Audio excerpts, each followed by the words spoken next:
मन अजेय है। अगर इस अजेय को जीतना है तो अजित का आश्रय ले लो, तभी आप अजेय हो सकते हो, अन्यथा नहीं। देखो, जैसे हमारे हृदय में काम वेदना है, तो काम को जब तक आश्रय नहीं होगा तब तक तुम्हें परास्त नहीं कर सकता। ध्यान रखना, काम को अष्ट मैथुनों में से किसी एक मैथुन का भी आश्रय अगर है, आश्रय को तब समझ रहे हो, मुझे बहुत जोर की भूख लगी है लेकिन भोजन की कोई व्यवस्था नहीं, तो थोड़ी देर भूख हमें सताएगी फिर शांत हो जाए। और अगर उसको है कि 3 किलोमीटर में अमुक घर के पास जाने पर हमें मिल जाएगा, तो हमको यहाँ से 3 किलोमीटर दौड़ा देगी। ऐसे ही काम है, अगर उसको आश्रय मिला कि अमुक व्यक्ति या अमुक स्थान जाने पर हमारी वासना की पूर्ति हो जाएगी, अब चैन नहीं मिल सकता, उसको भागना पड़ेगा। हर आश्रय काट दो जहां से काम की वेदना हमें भगवत मार्ग से विमुख कर दे। काम को अगर आश्रय नहीं दोगे तो बच जाओगे। उसका आश्रय किसी भी व्यक्ति, किसी भी उससे संबंध मत रखो जिससे आपको लगता है इसके समीप बैठने से हमारा काम भाव पुष्ट हो सकता है। बिल्कुल कदापि नहीं। ये वो जहर है कि जन्म जन्मांतरों से हमें मारता चला आ रहा है, प्रभु से विमुख करता चला आ रहा है। घबराने की जरूरत नहीं।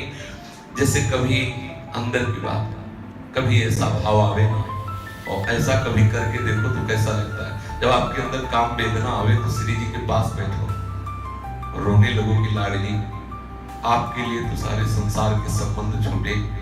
अब प्यारी, अगर मेरा हृदय इस वेदना से जलेगा तो लाडली हम कहाँ जाएंगे, किसके पास जाएंगे? और रो, अगर देखो कैसा आपको आनंद अनुभव होता है।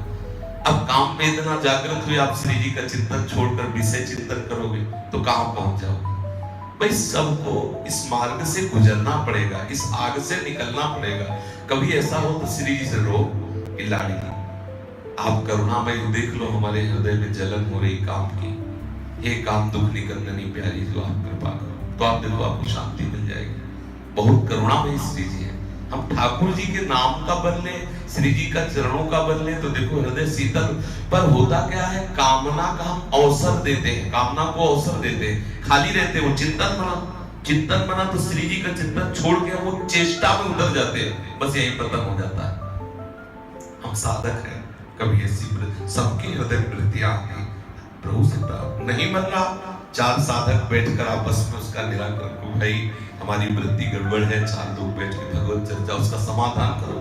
नहीं हो रहा तो अगर गुरुजन है तो फिर चिंता की क्या बात, जिसके गुरु विराजमान हो वो चिंता करे। अरे सामने जाते ही अगर नष्ट ना हो जाए तो बताओ, बिल्कुल आप अनुभव करके देख लो। हमने अनुभव किया, गुरुजनों के चेहरे में चेहरा, नेत्र में नेत्र मिलाते ही दशा बदल गई, एकदम खत्म सब सामने नेत्र पड़ते ही। और होता क्या है कि हम गुरुजन को सामने नहीं देखते, उनकी आज्ञा को उल्लंघन करके संसार के चिंतन बस यही फेल हो जाते हैं। जब कभी कोई विकार हो तो श्री जी से प्रार्थना करो, गुरु जी से प्रार्थना करो, वो कुछ बोले ना बोले आपका विकार नष्ट हो जाएगा। आपको एक धैर्य, एक शांति, एक विश्राम, भोगने से आज तक किसी को शांति नहीं मिली, सब भोगी है, मर रहे सब, कहीं किसी को विश्राम नहीं। नवीन नवीन तृष्णा, नवीन नवीन वासना जीव को नष्ट किए दे रहे। बचो, शांत रहो। अगर आपको कभी ऐसा लगे कि हमारा मन कंट्रोल में नहीं हो रहा, भोजन छोड़ दो, 2 दिन छोड़ दो, आप देखो एकदम ठीक हो जाओ।